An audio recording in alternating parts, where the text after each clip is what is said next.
Les amis, on continue, dit le Rav. Tov shetirtov lecha al niyar et seder kol hayom. C'est bien que tu écrives sur un papier le planning de ta journée. Les machal, par exemple. Baboker besha azu anikam. Que tu écrives, moi je me lève le matin à 7h du matin. Besha azu gvar lavashti natalti et yadai.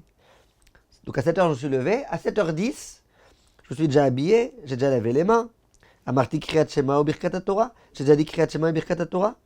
Ve'ani matril ilmod ad sha'azu. Et j'étudie, voilà, de 7h jusqu'à 8h. De 7h10 jusqu'à 8h.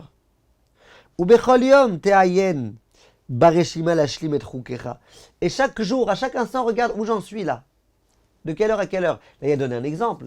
Mais si vous avez un emploi du temps toute la journée, moi je vous assure, ça fait des années que je fais ça. Ça fait des années que je me dis, allez, par rapport à mon emploi du temps, les cours que je dois donner ici, les cours que je dois donner là-bas, les cours que je dois enregistrer, les moments où je dois répondre aux questions, l'étude que j'ai avec ma chavruta, et je me fais un emploi du temps. Tous les matins, à telle heure, je me lève. Et tous les matins, à telle heure, je reviens de la tfila. Tous les matins après, de telle heure à telle heure, je vais au Beth Midrash. De telle heure à telle heure, j'étudie.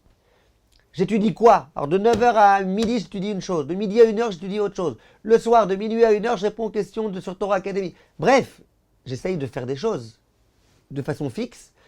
Et c'est le conseil que le Rav donne. Le Rav donne ce conseil. Vous ne pouvez pas vous imaginer combien vous allez être productif si vous suivez ce conseil. Af ha-talmid ba-yeshiva im rak yirtse.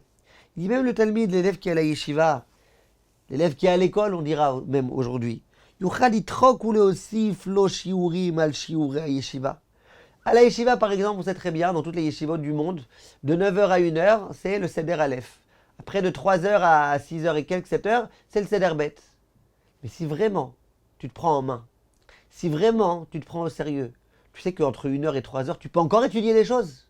Tu sais que tu peux encore étudier les choses. Tu sais que parfois, tu peux même te faire un Seder le matin, entre le moment où tu t'es levé et le moment où la tefila elle commence. Petit Seder de 10 minutes, où tu peux étudier quelque chose. C'est fou le temps qu'on a. Je pourrais vous raconter des tas d'histoires de Gdolé Israël qui minutaient chaque instant de leur vie, qui faisaient attention à chaque minute de leur vie, qui avaient un seder précis pour quand ils allaient de la maison à la yeshiva. Vela mazei tiponei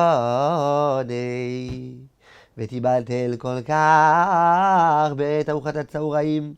Alors pourquoi tu as besoin de perdre tellement de temps pendant le repas de midi ou balaïla et la nuit minet yetziatra bnei yeshiva ad shata shochev mitatra. Parfois on réfléchit pas. Mais venez mes chers amis, on se pose la question. Disons tu es un balabaï, tu travailles toute la journée. Tu as le soir une petite étude de 8h à 9h. 9h tu rentres à la maison. 1h tu vas dormir. De 9h à 1h. D'accord, c'est pas le cours que tu as, ça y est, le cours il est terminé. De 9h à 1h, Ibn Shalom. Qu'est-ce qu'on fait de notre temps? Qu'est-ce qu'on fait? Je suis un havrer, je reviens du Beth Midrash, il est 8h du soir. À 1h, je vais dormir. De 8h à 1h, qu'est-ce que j'ai fait? Qu'est-ce que j'ai fait? Un temps sacré pour devenir Talmid Chacham, où chaque minute, ça me rapproche de plus en plus à devenir le Rav Eliashiv. Qu'est-ce que je fais? Mais la mazelo tigzol gamizou ezet lachem. Pourquoi tu volerais pas un petit peu ici, un petit peu là-bas? C'est l'expression voler. Moi, j'ai un ami, il me disait, j'essaye de voler chaque minute, en quelque sorte, grappiller chaque petite minute. C'est-à-dire, si je peux, par exemple, la yeshiva, elle se finit ou le kollel, il finit à 7h30, ben, j'essaye, moi, d'étudier encore 5 minutes et de partir à 35. Allez, j'ai grappillé encore 5 minutes. Après, si je peux, la tefila, elle est le soir à 9h du soir, j'essaye de partir 10 minutes plus tôt comme ça, allez, je grappille encore 10 minutes. Grappille ici et là-bas, bien sûr, pas au dépend de quelqu'un d'autre, mais essaye de grappiller un petit peu. Prends un petit peu ici, un petit peu là-bas, fais. Et ce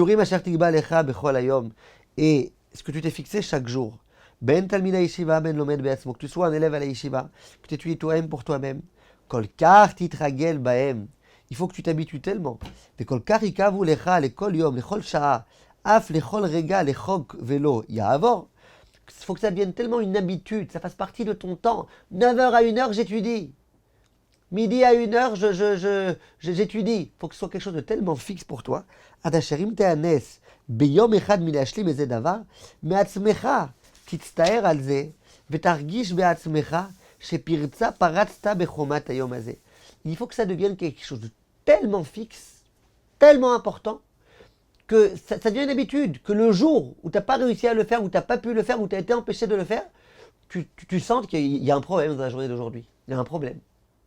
Moi, je connais des gens, par exemple, ils vont tous les matins au mikvé. Le jour où ils n'ont pas pu aller au mikvé pour une raison ou pour une autre, ils sentent que leur journée, elle va pas bien.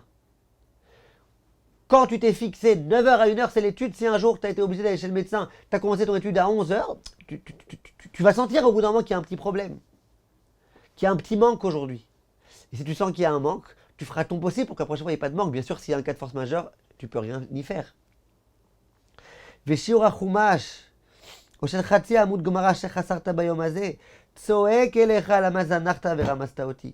Et tu vas arriver à un état où si un jour, à cause de ton indolence, à cause de ton laisser-aller, à cause du fait que tu étais collé au lit, tu as raté ton chumash Rashi de la journée, en quelque sorte, ton esprit, il y a Rashi qui va résonner dans ton esprit, le chumash Rashi. Pourquoi tu m'as oublié? Pourquoi tu m'as abandonné? Le Dav Gemara que tu étudies tous les matins, si un jour tu ne l'as pas fait, ça va te faire tellement partie intégrante de ta vie, de ta spiritualité, de ta réussite, que tu vas sentir ce Dav Gemara qui te crie « Pourquoi tu m'as abandonné ?» Mais ça proviendra que si pour nous, c'est fixe. C'est normal que chaque jour soit son Dav Gemara. Et j'y tiens. Et je fais des sacrifices pour ça. Et je mets tout en œuvre pour le faire. Et je suis prêt à lutter contre ma fatigue et contre ma fainéantise, contre ma paresse, contre le froid qu'il y a dehors, contre la pluie, contre l'ouragan, contre tout. Si on fait ça, on va s'apercevoir qu'au fur et à mesure, on va pouvoir trouver des temps de l'imout Torah dans lesquels on mettra 100% dans l'étude de Torah, des temps consacrés à la mitzvah dans lesquels on sera 100% dans la mitzvah. Et grâce à ça, on pourra, Bezrat Hashem, devenir des gens beaucoup plus grands. On continue demain, Bezrat Hashem.